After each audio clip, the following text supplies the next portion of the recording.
رحمة للعالمين وعلى آله وأصحابه أجمعين. أما بعد فأعوذ بالله من الشيطان الرجيم. بسم الله الرحمن الرحيم. كنتم خير أمة أخرجت للناس تأمرون بالمعروف وتنهون عن المنكر وتؤمنون بالله. وقال نبينا رسول الله صلى الله عليه وسلم: أنتم خير أهل الأرض. صدق الله العظيم وصدق رسوله النبي الكريم ونحن على ذلك من الشاهدين والشاكرين والحمد لله رب العالمين. அளவற்ற அருளாளனும் நிகரற்ற அன்புடையவனுமாகிய எல்லாம் அல்ல அல்லாஹு ஜல்ல சுப்ஹானஹு வ தஆலா ஒருவனுக்கு எல்லா புகழும் உரித்தாகுக. ஸலாத்தும் ஸலாமும் நம் உயிரினும் மேலான தலைவர் முஹம்மதுர் ரசூலுல்லாஹ் ஸல்லல்லாஹு அலைஹி வஸல்லம் அவர்கள் மீதும், அந்த அன்னலம் பெருமானார் ஸல்லல்லாஹு அலைஹி வஸல்லம் அவர்களுடைய அடிச்சுவற்றை வழுவாது பின்பற்றி வாழ்ந்த உத்தம சத்திய சஹாபா பெருமக்கள், தாபிஈங்கள், தபஉ தாபிஈங்கள், வலிமார்கள், நாதாக்கள், நல்லவர்கள், சுஹதாக்கள், குறிப்பாக இந்த மஜ்லிஸில் அமர்ந்திருக்கும் நம் அனைவர் மீதும் அல்லாஹுவின் அன்பும் அருளும் என்றென்றும் குறைவின்றி நிறைவாக பொழியட்டுமாக.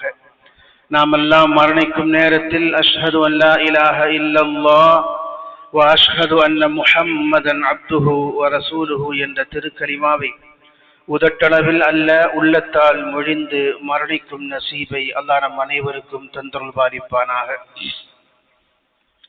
நம்முடைய வாழ்க்கையில் தெரிந்தோ தெரியாமலோ ஏற்பட்டுவிட்ட சிறிய பெரிய குற்றங்குறைகளை, பிழைகளை, பாவங்களை கருணைமிக்க ரப்புல் ஆலமீன் மன்னித்து அவனுடைய திரு பொருத்தத்தை பெற்ற சாலிஹான மக்களின் கூட்டத்தில் என்னையும் உங்களையும் சேர்த்தருள் பாலிப்பானாக.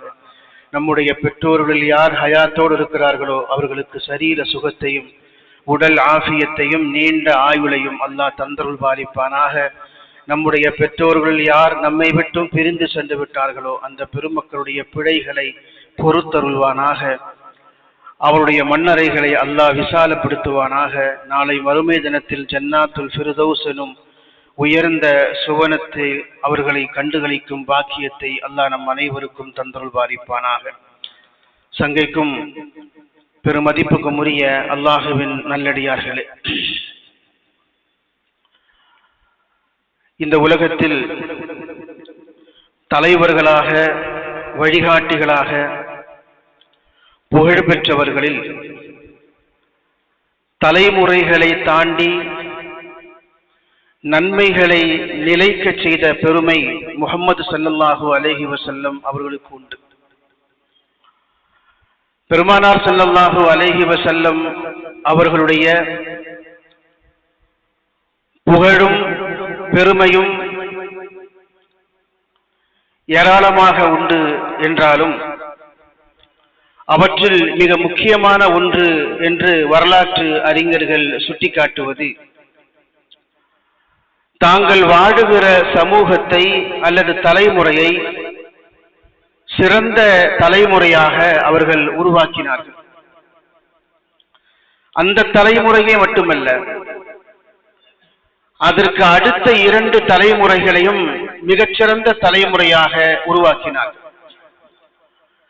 அப்படி உருவாக்கியதோடு நின்று விடாமல் ரசூல் ஸல்லல்லாஹு அலைஹி வஸல்லம் அவர்கள் அந்த தலைமுறைதான் சிறந்த தலைமுறை என்று இந்த உலகத்திற்கு சொன்னார்கள்.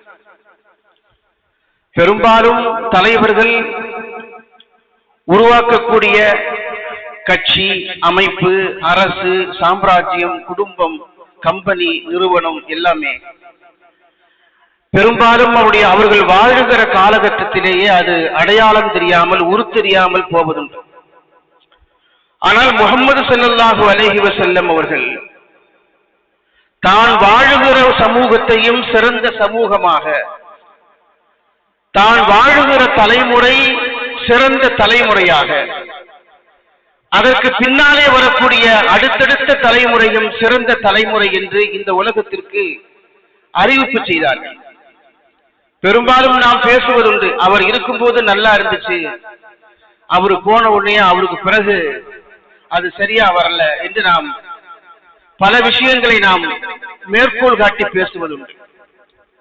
ரசூல் ஸல்லல்லாஹு அலைஹி வஸல்லமுடைய வெற்றி என்பது அல்லது ஒரு வழிகாட்டி ஒரு தலைவருடைய வெற்றி என்பது தான் உருவாக்கிய சமூகம் தனக்கு பின்னாலும் தாங்கள் எந்த கொள்கையை, எந்த பண்பாட்டை, எந்த நாகரிகத்தை அடிப்படையாக கொண்டு அவர்கள் உருவாக்கப்பட்டார்களோ அதை பின்பற்றி அதிலிருந்து கொஞ்சமும் விலகாமல் அவர்கள் வாழ வேண்டும். உருவாக்கிய தலைமுறைக்கு பேரும் பெருமையும் சேர்க்கும் தலைமுறையாக அது காலமுள்ளளவும் வாழ்ந்தால்தான் அதை உருவாக்கியவருக்கு பெருமை. ரசூல் ஸல்லல்லாஹு அலைஹி வஸல்லம் சொன்னார்கள், கைருன் நாஸி கர்னி, மனிதர்களிலேயே ஆக சிறந்தவர்கள் என்னுடைய காலத்தில் வாழ்ந்தவர்கள். கைர் என்று சொன்னால் சிறந்தது, நன்மைகளை செய்யக்கூடியவர்கள் என்று அர்த்தம். கைருல் கர்னி, கைருல் குரூனி கர்னி, இன்னொரு வார்த்தையில எப்படி சொன்னார்கள், காலங்களில் சிறந்தது என்னுடைய காலம், நான் வாழ்ந்த காலம் என்று சொன்னார்கள். அப்படி சொன்னதோடு நின்று விடாமல் சும்மல்லதீன யலூனஹும் சும்மல்லதீன யலூனஹும், என்னுடைய காலம், நான் வாழ்ந்த காலம், நான் வாழ்ந்த தலைமுறை சிறந்த தலைமுறை, அதற்கு அடுத்து அவர்களை பின்துயர்ந்து வரக்கூடியவர்கள், அதற்கு அடுத்து அவர்களை பின்துயர்ந்து வரக்கூடியவர்கள் என்று 3 தலைமுறைகளை இந்த உலகத்தின் மிகச்சிறந்த தலைமுறை என்று ரசூல் ஸல்லல்லாஹு அலைஹி வஸல்லம் அவர்கள் சொன்னார்கள். உலகத்தில் எந்த தலைவருக்கும் இப்படி ஒரு துணிச்சல், இப்படி ஒரு பகுப்பாய்வு சொல்லுவதற்கு வராது, சொன்னதும் இல்லை. இருந்த வரைக்கும் அவர்கள் போராடுவார்கள். தனக்கு பின்னால் அது எப்படி ஆனாலும் பரவாயில்லை என்கிற நிலையில் அவர்கள் இந்த உலகத்தை விட்டு சொல்லாமல் கொள்ளாமல் ஒரு நாள் விடைபெற்று சென்று விடுவார்கள். ரசூல் ஸல்லல்லாஹு அலைஹி வஸல்லம் அவர்கள் உருவாக்கிய முதல் தலைமுறை சஹாபாக்கள், நபி தோழர்கள். ரசூல் ஸல்லல்லாஹு அலைஹி வஸல்லம் அவர்கள் உருவாக்கிய இரண்டாவது தலைமுறை சஹாபாக்களுக்கு அடுத்த நிலையில் இருக்கக்கூடிய தாபிகள் என்று சொல்லக்கூடியவர். ரசூல் ஸல்லல்லாஹு அலைஹி வஸல்லம் உருவாக்கிய மூன்றாவது தலைமுறை தபஉ தாபிஈன், அந்த தாபிஈன்களை பின்பற்றி வாழக்கூடியவர்கள். யார் இந்த சஹாபாக்கள்? ரசூல் ஸல்லல்லாஹு அலைஹி வஸல்லம் அவர்கள் காலத்தில் வாழ்ந்தவர்கள், ரசூலுல்லாஹை நேரில் கண்டவர்கள், ரசூலுல்லாஹை காலத்தில் வாழ்ந்து அவர்களை நேரில் கண்டவர்கள் மட்டுமல்ல, அவர்கள் அல்லாஹ்வுடைய தூதர் என்பதை ஈமான் கொண்டவர்கள். அவர்கள்தான் அல்லாஹ்வுடைய தூதருடைய தோழர்கள் என்று இந்த உலகத்தில் அறிமுகம் செய்யப்பட்டவர்கள். அப்படி அறிமுகம் செய்யப்பட்டவர்கள் கொஞ்ச காலம் வாழ்ந்தவர்களாக இருந்தாலும் சரி, நீண்ட காலம் குஃப்ரிலே இருந்தார்கள், திடீரென்று அல்லாஹ்வுடைய ஸல்லல்லாஹு அலைஹி வஸல்லம் அவர்களை கைப்பிடித்து பைஅத் செய்து இஸ்லாத்திற்கு வந்தார்கள். அடுத்த நொடியில் போரில் கலந்து கொண்டு வஃபாத்தானார்கள். எந்த இபாதத்தும் செய்யவில்லை. அவர்களும் சஹாபாக்கள் என்கிற பட்டியலுக்குள்ளே வருவார்கள். அவர்கள் சிறிய வயதினர்களாக இருந்தாலும் சரி, மூத்தவர்களாக இருந்தாலும் சரி, அவர்கள் என்ன தராதரத்தில் இருந்தாலும் சரி, ரசூலுல்லாஹ்வுடைய காலத்தில் வாழ்ந்து ரசூலுல்லாஹ்வை நேரில் சந்தித்து ரசூலுல்லாஹ்வை அல்லாஹ்வுடைய தூதர் என்று உள்ளத்தில் ஈமான் கொண்டவர்களை சஹாபாக்கள் என்று நாம் சொல்கிறோம். நபிமார்களுக்கு அடுத்தபடியாக இந்த பூமியில் தலைசிறந்த சமூகம், தலைமுறை யார் என்றால் சஹாபாக்கள் தான். உலகத்தில் கோடி ரூபாய் கொடுத்தாலும் கிடைக்காத ஒரு பட்டம் சஹாபா என்று சொல்லக்கூடிய பட்டம். எவ்வளவு காசை அள்ளி இறைத்தாலும் நாம் இந்த உலகத்தில் நிறைய பட்டங்களை பெற்றுக் கொள்ள முடியும். கௌரவ டாக்டர் பட்டம் எப்படி பெறுகிறார்கள் நமக்கு தெரியும். ஒரு குறிப்பிட்ட தொகையை கொடுத்தால் ஒரு 10 பேருக்கு கொடுக்கிற பொழுது நமக்கும் சேர்த்து கொடுத்து விடுவார்கள். சஹாபா என்கிற பட்டம் அப்படி காசு கொடுத்து பெறுகிற பட்டம் அல்ல, அது அல்லாஹ் கொடுக்கிற பட்டம், அல்லாஹ் கொடுக்கிற பதவி என்பதை நாம் புரிந்து கொள்ள வேண்டும். அப்படி என்றால் ரசூலுல்லாஹ்வுடைய காலத்தில் அபூ ஜஹல் வாழ்ந்தானே, அபூ லஹப் ரசூலுல்லாஹ்வுடைய காலத்தில் தானே வாழ்ந்தார். ரசூலுல்லாஹ்வுடைய பக்கத்து வீட்டு உறவினராக என்று நாம் கேட்டோம் என்று சொன்னால், சஹாபாக்கள் முஹம்மது ஸல்லல்லாஹு அலைஹி வஸல்லம் அவர்களை ரசூலுல்லாஹ் அல்லாஹ்வுடைய தூதர் என்று பார்த்தார்கள். முஹம்மது ரசூலுல்லாஹ் என்று பார்த்தார்கள் சஹாபாக்கள். அபூ ஜஹல் முஹம்மது ரசூலுல்லாஹ் என்று பார்க்கவில்லை, முஹம்மது இப்னு அப்துல்லாஹ், அப்துல்லாஹ்வுடைய மகன் முஹம்மது என்று பார்த்தார். அல்லாஹ்வுடைய தூதரை அல்லாஹ்வுடைய தூதர் முஹம்மது ஸல்லல்லாஹு அலைஹி வஸல்லம் என்று பார்க்காமல் அப்துல்லாஹ்வின் மகன் முஹம்மது என்று பார்த்ததால் ரசூலுல்லாஹ்வுடைய காலத்தில் வாழ்ந்து நேரில் சந்தித்திருந்தாலும் கூட சஹாபி என்கிற பட்டத்தை பெரும் நசீபை அவன் இழந்தான், அவனும் இழந்தான், அவனை போன்றவர்களும் இழந்தார் என்று பார்க்கிறோம். ஆக நபி ஸல்லல்லாஹு அலைஹி வஸல்லம் அவர்களை ஈமான் கொண்ட நிலையில் அவர்களை பார்த்து அவர்களோடு நேரில் பயணித்தவர்கள் சஹாபாக்கள் என்று அறியப்படுகிறார்கள்.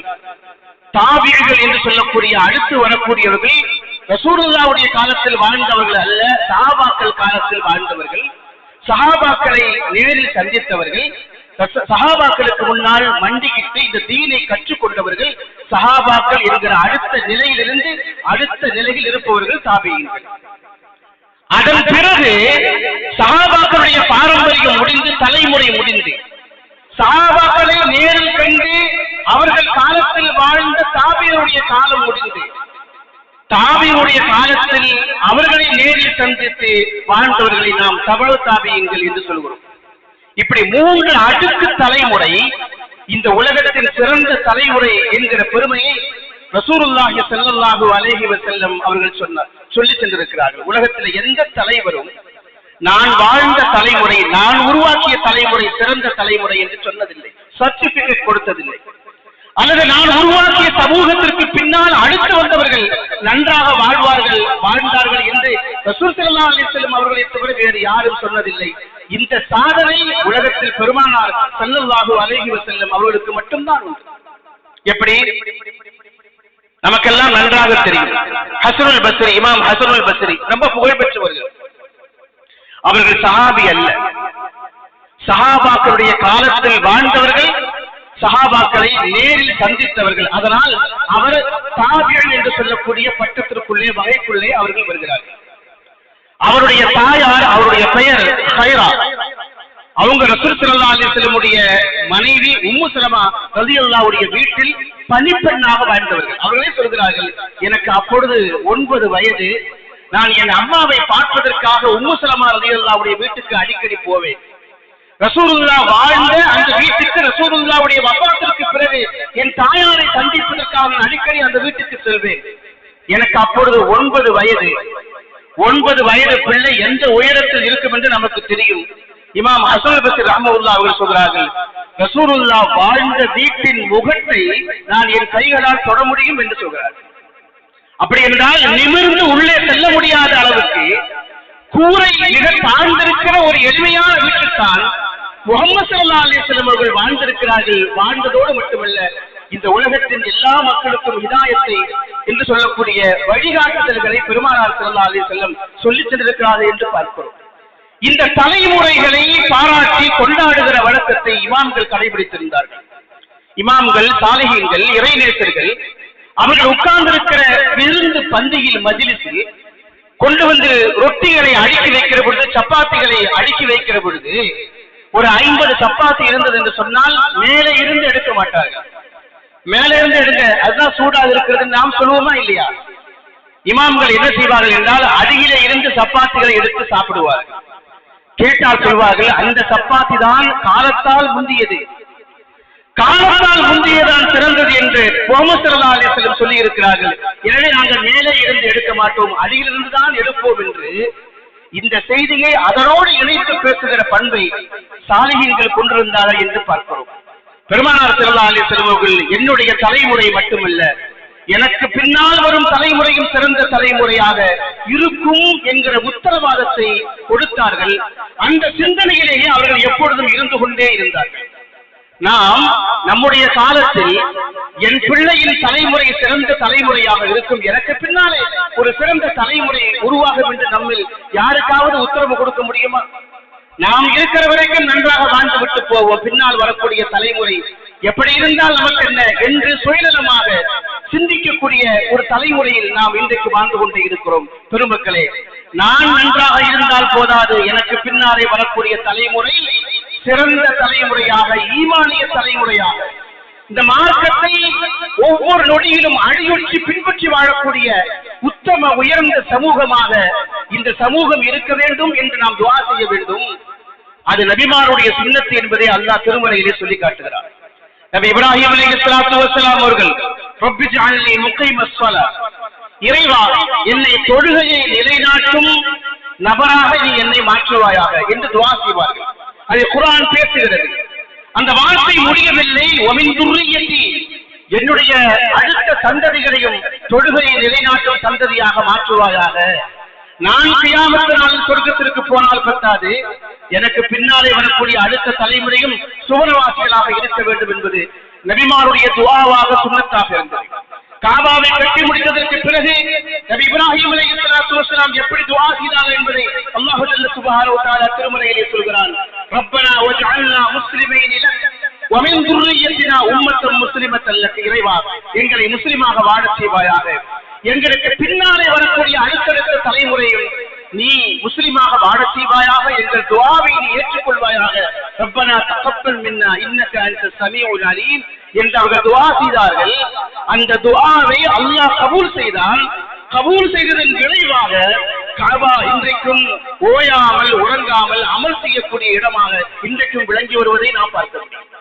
இது இப்ராஹிம் அலைஹிஸ்ஸலாத்து வஸலாம் அவர்கள் தனக்காக மட்டுமல்ல, தனக்கு பின்னாலே வந்திருக்கிற சமூகத்திற்காகவும் அவர்கள் துஆ செய்ததன் விளைவை அந்த துஆவின் பலனாக நாம் பார்க்க முடியும். எல்லா இடத்திலேயும் பெருமானார் ஸல்லல்லாஹு அலைஹி வஸல்லம் அவர்களும் நபிமார்களும் தாங்கள் நன்றாக இருப்பதை போல தங்களுக்கு அடுத்த சமூகத்தில் இருக்கிற அடுத்த தலைமுறையில் இருக்கிற பிள்ளைகளும் நன்றாக இருக்க வேண்டும் என்று விரும்பினார்கள். நம்முடைய குடும்பத்துல ஒரு பிள்ளை தவறான பாதையில் திடீரென்று சென்று விட்டால் நம்முடைய நிம்மதி எப்படி குலைகிறது? நன்றாக இருக்கிற ஒரு குடும்பம், அந்த குடும்பத்தில் வயதுக்கு வைத்த ஒரு ஆண் பிள்ளையோ ஒரு பெண் பிள்ளையோ நம்முடைய மார்க்கம் சாராத இன்னொரு பிள்ளையோடு ஓடி போய்விட்டது என்று சொன்னால் நம்முடைய குடும்பத்தின் மானம், நம்முடைய பாரம்பரியத்தின் மானம் என்ன ஆகிறது? நாம் எவ்வளவு புழு போல அதனால துடித்து போகிறோம். நம்முடைய பிள்ளை இப்படி ஆகிவிட்டது, போயும் ஒரு இந்த மாதிரி ஒரு பையனை கையை பிடிச்சு அவன் எடுத்துட்டு ஓடிட்டாளே என்று நாம் எவ்வளவு கவலைப்படுகிறோம். அல்லாஹ்விடத்தில் நாம் எப்பொழுதும் துஆ செய்து கொண்டே இருக்க வேண்டும். துஆ செய்து கொண்டே இருந்தால்தான் நம்முடைய தலைமுறை அடுத்த சமூகத்திற்கும் பின்னால் வரக்கூடிய சமூகத்திற்கும் பயனுள்ள சமூகமாக இருக்க முடியும் என்பதை நபிமார்கள் தங்கள் பிரார்த்தனைகள் வழியாக நமக்கு உணர்த்தி கொண்டே இருக்கிறார்கள். ஊர்களுக்கு நம்ம போனோம்னு சொன்னா அந்த ஊர்கள்ல பழைய கட்டிடங்களை நாம் பார்க்க முடியும். அந்த பழைய கட்டிடங்களை அந்த ஊர்வாசி நமக்கு அறிமுகப்படுத்துகிற பொழுது என்ன சொல்வார் என்றால், ஒரு காலத்துல இவங்க ஓஹோடு வாழ்ந்தவங்க, இந்த ஊருக்கே அவங்கதான் படியிழந்தாங்க. விளைச்சல் வீட்டுக்கு வருகிற பொழுது இந்த ஊர் மக்கள் எல்லோரும் பசியோடும் பட்டினியோடும் இருப்பார்கள். அந்த காலத்து பஞ்ச காலத்தில் மக்கள் வரக்கூடிய அத்துணை பேருக்கும் உணவு வழங்கியவர்கள் இவர்கள் தான். ஆனால் இன்னைக்கு அவங்க சாப்பாட்டுக்கு வழி இல்லாமல் இருக்கிறார்கள் என்றால் சில மாளிகைகளை சில வீடுகளை சுட்டிக்காட்டி அந்த ஊர்வாசிகள் பேசுவார்கள். ஒரு காலத்தில் செழிப்பாக இருந்த ஒரு பாரம்பரியம், ஒரு காலத்தில் செழிப்பாக இருந்த ஒரு மாளிகை, ஒரு வீடு அடுத்த தலைமுறை வருவதற்கு உள்ளாகவே அவருடைய கண்ணுக்கு முன்னாலேயே மனிதர்கள் நெருங்க முடியாத வாழ முடியாத பாழடைந்திருக்கிற பங்களா என்று பெயரை ஏன் பெறுகிறது என்றால் அடுத்த தலைமுறை வாழ்வதற்குண்டான எந்த ஏற்பாட்டையும் அவர்கள் செய்யவில்லை என்றுதான் அதற்கு பொருள். நபிமாருடைய சுன்னத்து என்ன என்றால் அடுத்த தலைமுறை சிறந்த தலைமுறையாக இருக்க வேண்டும். ரசூல் ஸல்லல்லாஹு அலைஹி வஸல்லம் அவர்கள் அதை இந்த உலகத்திற்கு சொல்லி சென்றார்கள். எனக்கு பின்னால் நான் வாழுகிற காலகட்டத்தில் என் பிள்ளைகள் ஒற்றுமையாக இருக்க வேண்டும் என்கிற துஆ ஒரு தந்தையின் பிரார்த்தனையில் மிக முக்கியமாக இடம்பெற வேண்டும். எத்தனை தந்தைமார்கள் அவர்கள் சக்கராத்திலே போராடி கொண்டிருப்பார்கள், மருத்துவமனையிலே நோயோடு போராடி கொண்டிருப்பார்கள். ஆனால் அவர் சேர்த்து வைத்திருக்கிற சொத்துக்களை பங்கு போடுகிற விஷயத்தில் நம்முடைய இளைஞர்கள் ஒருவருக்கொருவர் அடித்துக் கொண்டே இருப்பார். ஒரு ஸ்கொயர் ஃபீட் இடத்திற்காக நீதிமன்றத்தில் வழக்கு கொடுத்து பல ஆண்டுகள் வழக்கை நடத்தி நேரில் சந்திக்கிற பொழுது கூட பேசிக்கொள்ளாத தலைமுறை எத்தனை தலைமுறை இருக்கிறது நம்முடைய குடும்பங்களில். தங்களுடைய தந்தைமார்கள் எவ்வளவு கனவுகளோடு அந்த நிறுவனத்தை உருவாக்கி இருப்பார்கள், கம்பெனிகளை உருவாக்கி இருப்பார்கள், அதற்காக எவ்வளவு ஓடியாடி உழைத்திருப்பார்கள்.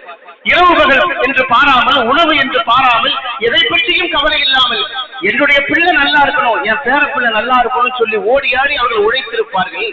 அவர் வாழும் காலத்திலேயே அவருடைய பிள்ளைகள் அந்த சொத்துக்காக அடித்துக் கொள்வதும் சண்டையிட்டு பிரிவதும், அவருடைய மரணத்தில் கூட கலந்து கொள்ள முடியாத அவர் உடல்நலம் குச்சி இருக்கிற பொழுது மருத்துவமனைகளை சேர்க்கிற பொழுது நீ வேணா போய் பாரு, நான் பார்க்க முடியாது, நான் தான் எப்பவும் பார்க்கணுமா என்று கேட்கிற தலைமுறை உருவாகி இருக்கிற காலகட்டத்தில் நம்முடைய அடுத்த சந்ததி, அடுத்த வாரிசுகள் பாரம்பரியமாக நின்று நிலைத்திருக்க வேண்டும், அது இந்த துனியாவில் மிகச்சிறந்த தலைமுறையாக வாழ வேண்டும் என்கிற அக்கறையும் தேட்டமும் பிரார்த்தனையும் துஆவும் நம்மிடத்தில் எப்பொழுதும் இருந்து கொண்டே இருக்க வேண்டும். ரசூல் ஸல்லல்லாஹு அலைஹி வஸல்லம் அவர்களுடைய சிந்தனையில் எப்பொழுதும் அந்த சிந்தனை இருந்து கொண்டே இருந்தது. ஒரு உதாரணம் உங்களுக்கு சொன்னால் தெரியும்.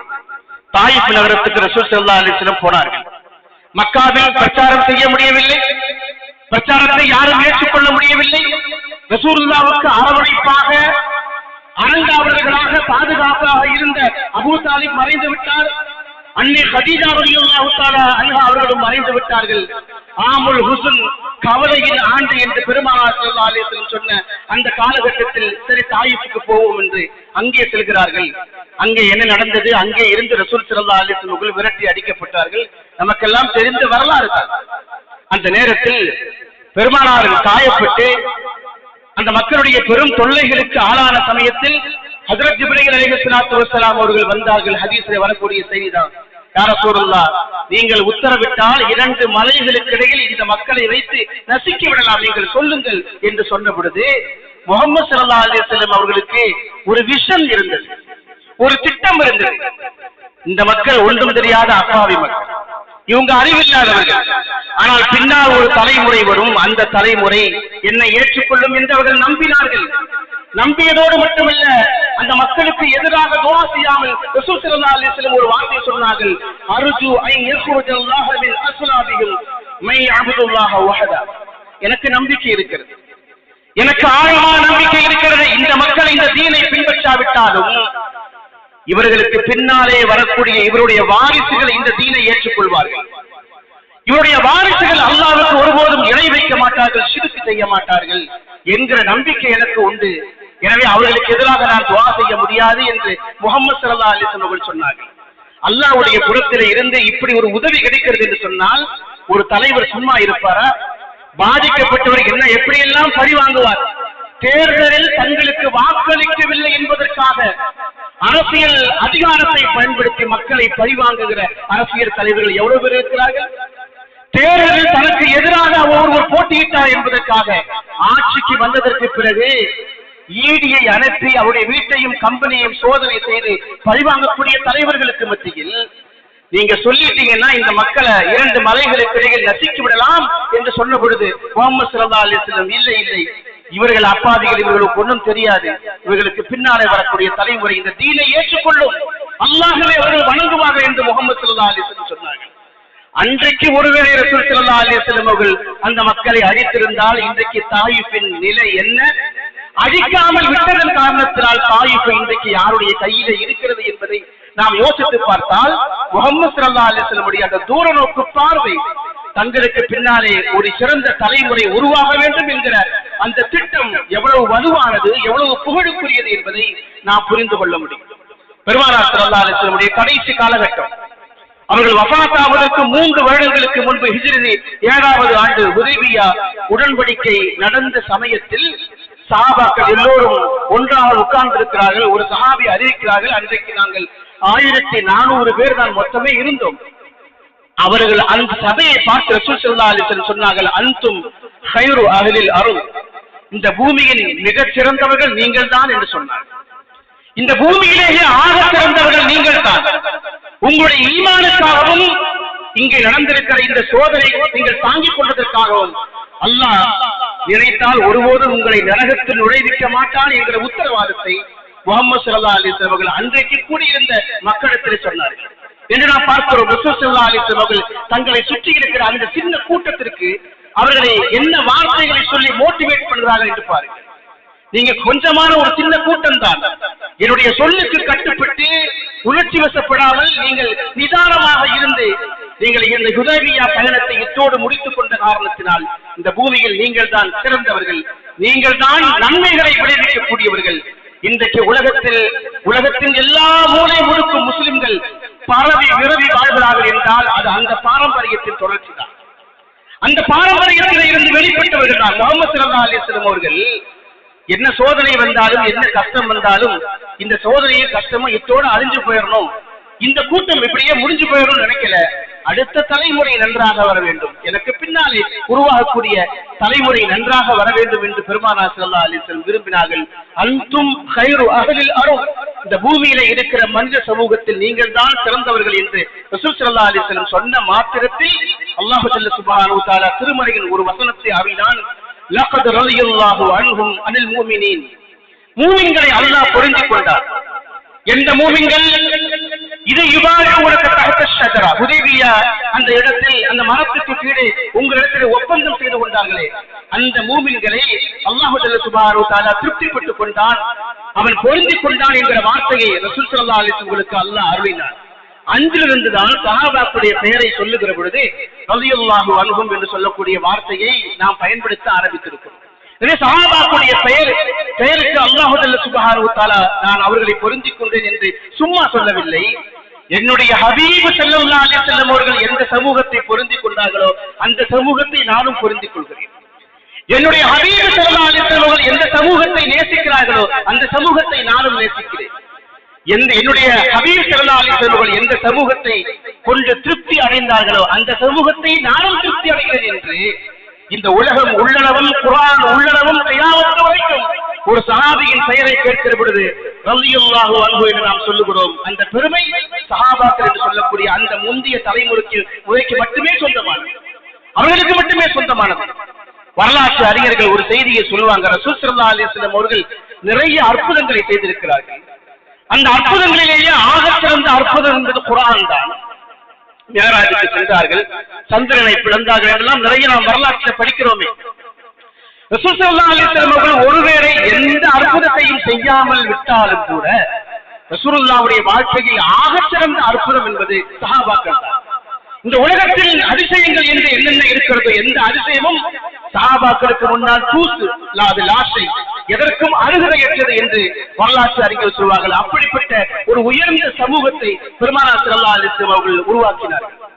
நீதியை கடைபிடிப்பது, நேர்மையாக நடந்து கொள்வது, சுய ஒழுக்கத்தை பேணுவது, இறையச்சத்தோடு வாழ்வது என்று எல்லா விஷயத்திலேயும் சஹாபாக்கள் பார்த்து பார்த்து செய்தார்கள். நான் ஒரு ஹராமை செய்கிற பொழுது அது என் ரசூலுல்லாஹ்வுக்கு தெரிந்தால் என்ன ஆகும், என் ரசூலுல்லாஹ்வை இறை தூதராக அனுப்பி இருக்கிற அல்லாஹ்வுக்கு தெரிந்தால் என்ன ஆகும் என்று சஹாபா பெருமக்கள் ஒவ்வொரு கட்டத்திலேயும் பயந்தார்கள். என் அல்லாஹ்வுக்கும் என்னுடைய ரசூலுக்கும் பிடிக்காத எந்த காரியத்தையும் நாம் செய்துவிடக் கூடாது என்பதில் அந்த ஈமான் கொண்டிருக்கிற சஹாபாக்கள் உறுதியோடு இருந்தார்கள். ஒருவேளை அப்படி பாவம் செய்துவிட்டால் எந்த முகத்தை வைத்துக் கொண்டு நாளை மறுமை தினத்தில் அல்லாஹ்வுடைய தூதரை சந்திப்பது? கோடிக்கணக்கான மக்கள்